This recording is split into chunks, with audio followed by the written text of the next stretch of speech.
Hola, soy Augusto Trujillo. Bienvenidos a su canal de Filosofía y Epistemología. El día de hoy vamos a estar abordando la segunda parte dentro del recorrido histórico que hemos estado realizando en el transcurso de esta clase. Inicialmente hablamos sobre la paideia griega, sobre el aporte de los griegos al conocimiento, el tránsito del mito al logos, Roma, el Renacimiento. Ahora, después de este tipo de eventos o de esta serie de eventos, vamos a hablar del surgimiento del racionalismo y el empirismo va a decir, no llegamos al conocimiento por la razón, llegamos al conocimiento por la experiencia, y ahí se va a producir un choque, y también se van a dar los primeros aportes epistemológicos, tanto a la filosofía como a la ciencia. La epistemología va a ser clave en este recorrido. Bien, pero si hablamos de epistemología, habría que preguntarnos etimológicamente qué significa epistemología. Episteme, que viene de los griegos y que significa ciencia, y logía, estudio o tratado. ¿Estudio o tratado de qué? De la ciencia. Teoría del conocimiento científico. Y eso es lo que tanto racionalistas como empiristas van a hacer con el planteamiento de sus ideas. Por parte de racionalistas encontramos a René Descartes. ¿A qué otro tipo de racionalistas encontramos? Galileo Galilei. ¿Quién más? ¿Qué nos decía Galileo Galilei? Principalmente daba la noción de que la Tierra era redonda. ¿Qué otro tipo de racionalistas aparte de René Descartes encontramos? Leibniz. ¿Dónde está el aporte de Leibniz tanto a la filosofía como a la ciencia?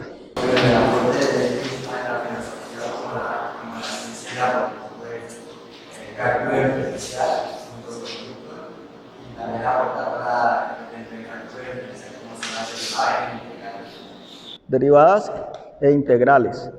Leibniz, Galileo Galilei, René Descartes, claro, René Descartes con su famosa consigna, ¿no? Ego cogito ergo sum. Primero pienso, luego existo. Existo para pensar, pienso para existir. Y dentro de los empiristas, la contraparte al racionalismo, ¿a quiénes podríamos encontrar entre sus principales exponentes? Empiristas. David Hume fue uno de ellos. John Locke, Thomas Hobbes. John Locke es conocido por su obra El ensayo sobre el entendimiento humano, donde habla acerca de si las ideas son natas o son innatas. David Hume, principal defensor del empirismo. Thomas Hobbes, ¿qué podemos decir de ellos? Thomas Hobbes, por lo menos en cuanto al derecho se refiere, nos va a hablar del Leviatán y nos va a decir que el Leviatán, como su nombre lo dice, fue un monstruo marino. El Estado para Thomas Hobbes se presenta como ese monstruo marino, en lenguaje figurado. Y es ahí donde la sociedad pasa de ser una sociedad ordinaria, por decirlo así, a ser una sociedad civil, para protegerse de ser aplastada por ese Leviatán, que es conocido como el Estado. Cuando la sociedad se convierte en sociedad civil, quiere decir que es una sociedad que puede adquirir derechos y obligaciones. Al tener unos derechos y unas obligaciones, la sociedad se está protegiendo de los abusos y las arbitrariedades del Estado, entendido como ese monstruo marino. Pero de la tensión entre racionalistas y empiristas, más adelante va a surgir un pensador que va a ser clave para la filosofía. ¿En quién están pensando ustedes? Immanuel Kant. ¿Qué podemos decir de Immanuel Kant? Pues se puede decir que Kant fue prácticamente el que dijo que tanto el empirismo y el racionalismo tienen razón y se puede decir que la vez no.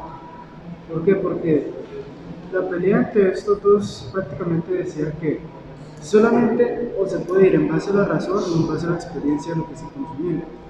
Kant viene a decir que no, ambas se necesitan. ¿Esto en base a qué? En base al conocimiento, a priori y a posteriori. Conocimiento a priori viene siendo el conocimiento antes o independiente de la experiencia. que hay algunos casos concretos frente a este. Y como también viene el conocimiento a posteriori, que es en base de la experiencia. Bien, ¿quién fue Immanuel Kant? Immanuel Kant fue un hombre que nació en Königsberg. Sus inicios, sus orígenes se remiten a Rusia. Nació en Prusia, que en ese momento era parte de Rusia, pero se formó académicamente en Alemania. Es decir, imagínense ustedes un hombre que nace en Rusia y que se forma en Alemania, tomando como precedente la rigidez de estos dos pensamientos. Immanuel Kant era un hombre sumamente preciso, incluso se le admiraba por ello. Hay muchas anécdotas sobre la vida de Kant. Una de tantas anécdotas es que la gente del pueblo se reunía a esperar a que Immanuel Kant pasara a las 6 de la mañana, ya que era la hora en que todos los días pasaba a realizar sus tareas. Y justo a las 6 de la mañana, ni un minuto antes ni un minuto después. La precisión para Kant era fundamental. De Immanuel Kant, sus amigos, como amigo, decían que era una gran persona, como amigo, pero como pensador, decían que era un pésimo escritor, porque Kant era tan inteligente que se dice que escribía para sí mismo. Es decir, a mí me interesa poco si me hago entender de ustedes o no. El hecho de que ustedes no me entiendan no quiere decir que sea culpa mía, es culpa tal vez de usted que necesita tal vez ser más inteligente o prepararse más para poder asimilar y entender lo que yo estoy diciendo. Era muy probablemente la forma en que Kant veía las cosas. Immanuel Kant, como el compañero lo dice, estableció una reconciliación entre racionalismo y empirismo. Va a decir, momento señores, ustedes los dos tienen razón cada uno a su manera, porque ambos están diciendo cosas muy ciertas. Pero vamos a reconciliar esto. Tanto la experiencia es como necesaria para llegar al conocimiento, como también lo es la razón.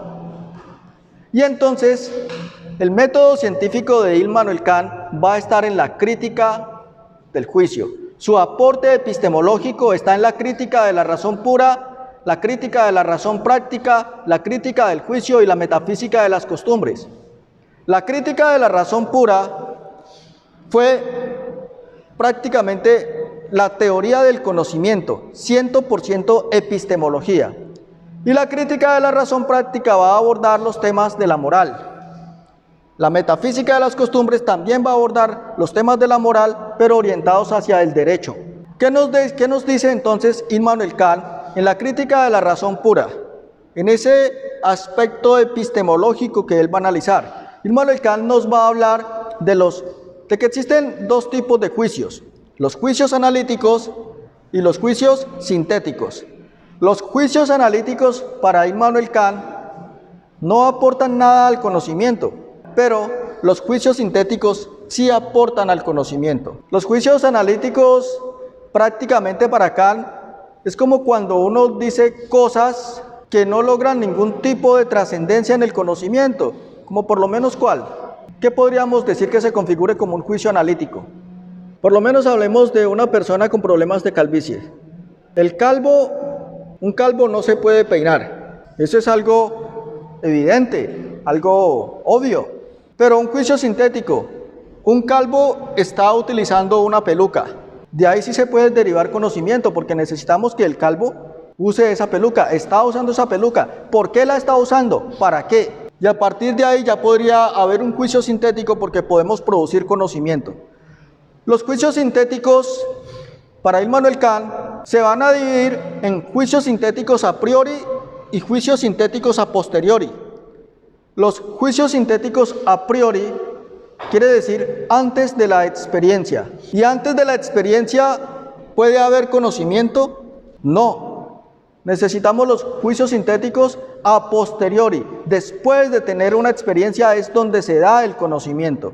En eso consiste el aporte epistemológico para Immanuel Kant hacia la filosofía y hacia la ciencia. Su método científico va a estar planteado de esta manera. Pero más allá de la crítica del juicio, de la crítica de la razón pura, y sus aportes epistemológicos, también nos va a hablar de la crítica de la razón práctica. Y en la crítica de la razón práctica, Immanuel Kant nos va a hablar de el imperativo hipotético y el imperativo categórico. ¿Qué son estos juicios? ¿Qué es el imperativo categórico? Pues se puede decir que el imperativo categórico como tal es la forma que se debe actuar.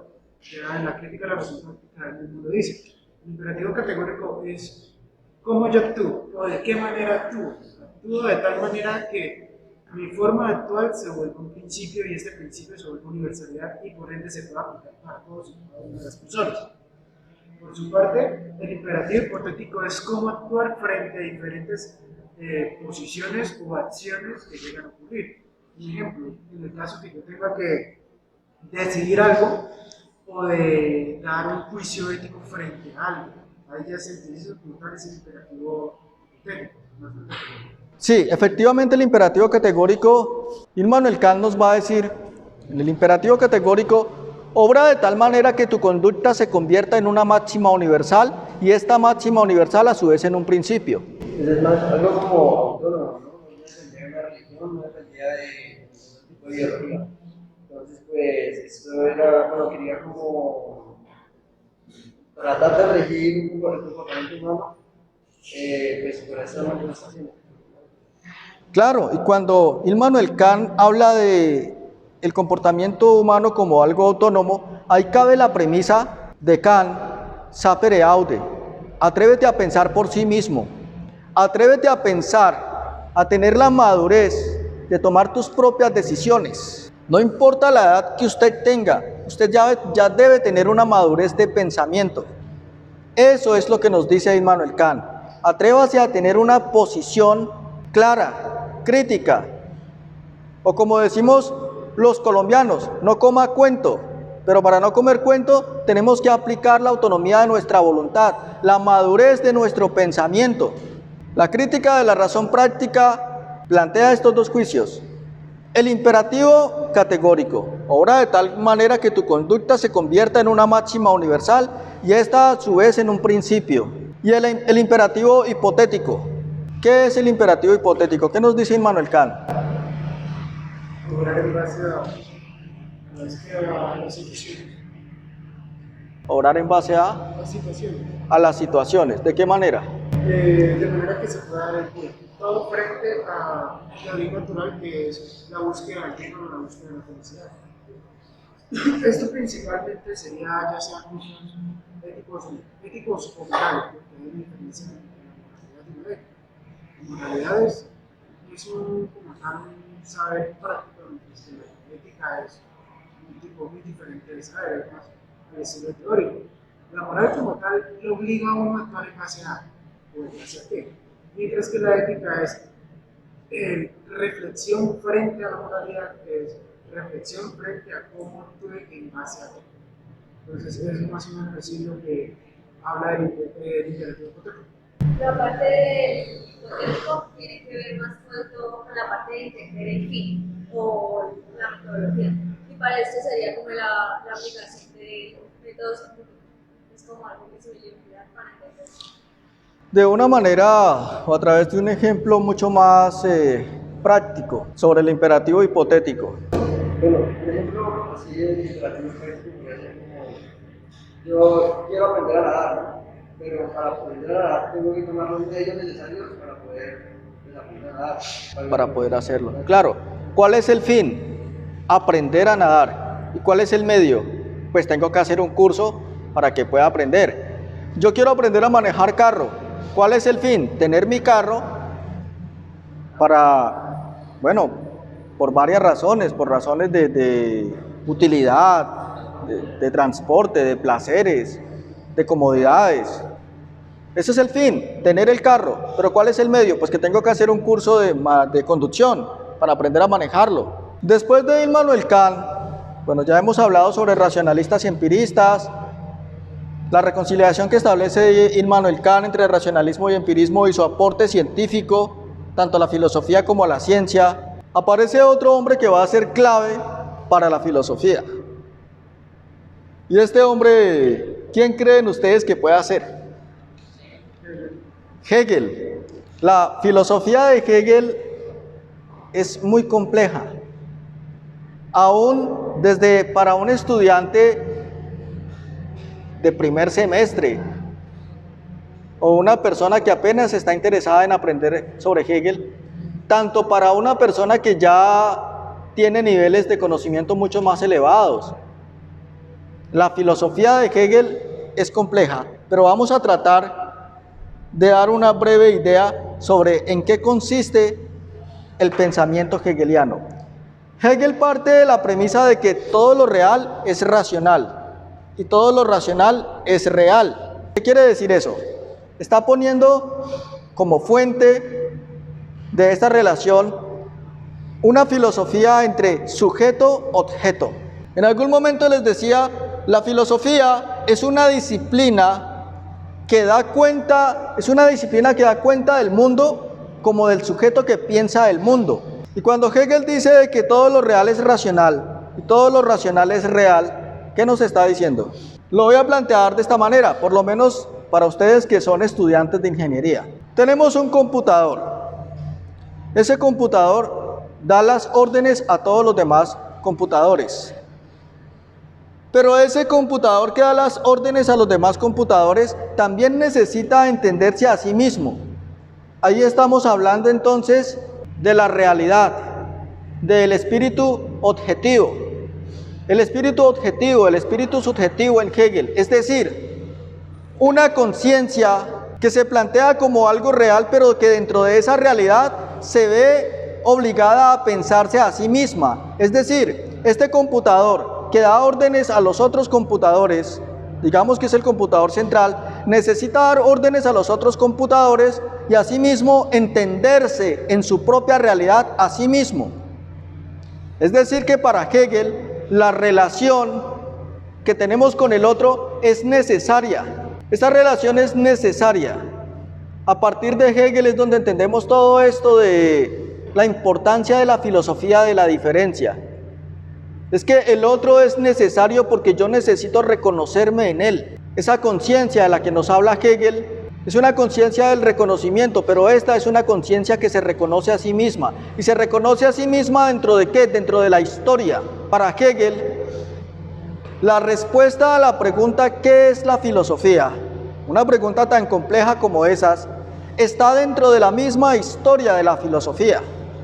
Siempre decimos, es que la pregunta sobre qué es la filosofía no es una pregunta como tal, porque eso nos llevaría a especular. Pero para Hegel, la respuesta a la pregunta ¿qué es la filosofía? Está dentro de la misma historia de la filosofía. Y es que la mente, la conciencia, necesita reconocerse a sí misma dentro de esa historia. Y ahí viene un tema bastante importante para Hegel, que es la dialéctica. El ejercicio dialéctico. ¿Qué es la dialéctica en Hegel? Hegel nos va a decir en la dialéctica que debemos hablar ¿de qué? De una tesis, una antítesis y una síntesis. La antítesis es la negación de la negación, en términos lógicos. La síntesis, un planteamiento. La antítesis, la negación. Y la síntesis, la negación de la negación, lo que se puede manejar dentro de la lógica simbólica. Pero, ¿qué más nos va a decir en términos generales Hegel en torno a lo que es su filosofía? Prácticamente es la conciencia que necesita expresarse a través de la historia para poder entenderse a sí misma. Y esto lo va a conocer como el espíritu objetivo, el espíritu subjetivo y el espíritu absoluto. Como les decía, entender a Hegel no es fácil, son muchas cosas las que hay que tomar en cuenta. Esto tan solo es como para que ustedes tengan al menos la idea de quién fue Hegel y en qué consistió su aporte a la filosofía. Incluso estos aportes fueron conocidos como los dragones de la filosofía. Después de Hegel, mucho tiempo después, aparece otro hombre importante, tanto para la filosofía como para la ciencia, y es Augusto Comte. Augusto Comte fue el padre del positivismo, pero fue un positivismo más ligado hacia la corriente empírica. El positivismo de Augusto Comte consistía en la experimentación, y su aporte científico estaba precisamente, su método científico estaba precisamente en esa experimentación, lo que hoy en día hacemos en la ciencia: observación, verificación, análisis de datos. Eso fue lo que hizo Augusto Comte en su positivismo. Prácticamente esta corriente del pensamiento en ese primer momento estuvo más ligada hacia las ciencias naturales, la biología, la química, y fue una experimentación más de laboratorio, pero esa observación, esa verificación, ya van añadiendo tanto a la filosofía como a la ciencia ese método científico. Después de Augusto Comte, aparece el neopositivismo o positivismo lógico, y junto con el positivismo lógico viene el Círculo de Viena. ¿En qué año se dio el Círculo de Viena? En el siglo XX, alrededor de 1920. ¿Quiénes conformaron ese Círculo de Viena? Olga Hahn, Maurice Schlitt, Rudolf Carnap, Hans, ¿verdad? ¿En qué consistía este positivismo lógico? Prácticamente este positivismo lógico consistía en establecer una crítica hacia el gran problema que siempre tuvo la filosofía: la metafísica. Hasta ese momento había un gran enmarañamiento con el tema de la metafísica, y es que se decía que la metafísica especulaba mucho y en últimas no daba una precisión, no tenía una objetividad en el conocimiento. La mayor parte de quienes conformaron este Círculo de Viena eran matemáticos, y al ser matemáticos, los matemáticos siempre han buscado la exactitud, la precisión. El margen de error para ellos debe ser el mínimo posible, y eso ustedes como estudiantes de ingeniería lo tienen presente. Para un estudiante de ingeniería el margen de error debe ser el mínimo posible, no se puede descartar, pero sí hay que buscar la forma de reducirlo. Al ser matemáticos, lo que ellos buscaban con sus planteamientos era prácticamente que desapareciera la metafísica y que desapareciera la filosofía, para quedarnos solamente con la ciencia, dar una base positiva. Pero se dieron cuenta más adelante que no era tan fácil, que erradicar la filosofía y los problemas que ésta abordaba y aún aborda no era algo tan fácil, que a pesar de ser matemáticos y de estar acostumbrados a la exactitud, no iban a poder acabar con la filosofía tan fácil. Mucho tiempo después aparece un hombre que va a ser insignia para la filosofía, y es Wittgenstein. Wittgenstein escribió el Tratado Lógico de Filosofía. ¿Y qué va a decir en él? Lo que va a hacer Wittgenstein en el Tratado Lógico de Filosofía es hablarnos de los hechos atómicos y de los hechos subatómicos. Prácticamente todo esto obedece a una filosofía del lenguaje. Por eso se dice que el filósofo es un guardián del lenguaje. El filósofo tiene que cuidar detalladamente todo lo que se dice, porque de lo que se dice se hace, y para poder hacer tenemos que tener claridad. Junto con todas estas discusiones que se dieron en el Círculo de Viena, todas estas tensiones llevaron a que surgiera algo muy importante, y fue lo que hoy en día conocemos como la filosofía de la ciencia. Toda esta serie de contrastes, de tensiones, de discusiones, toda esta serie de análisis en torno al lenguaje, de análisis epistemológicos, llevaron a que surgiera la filosofía de la ciencia. Entonces podemos ver cómo, a pesar de que la filosofía de la ciencia se nutre de la epistemología, también sigue habiendo una brecha muy pequeña entre lo que es epistemología y lo que es filosofía de la ciencia. Ya hasta nuestros días, la filosofía de la ciencia se une con otras disciplinas. ¿Qué disciplinas serían? Hoy en día hablamos del paradigma bioético, de la interdisciplinariedad y la transdisciplinariedad, pero esa ya es otra historia. Es así que de esta manera hemos hecho un recorrido histórico por las distintas filosofías, por las distintas teorías y los distintos pensamientos en la historia hasta nuestros días. Gracias por su atención.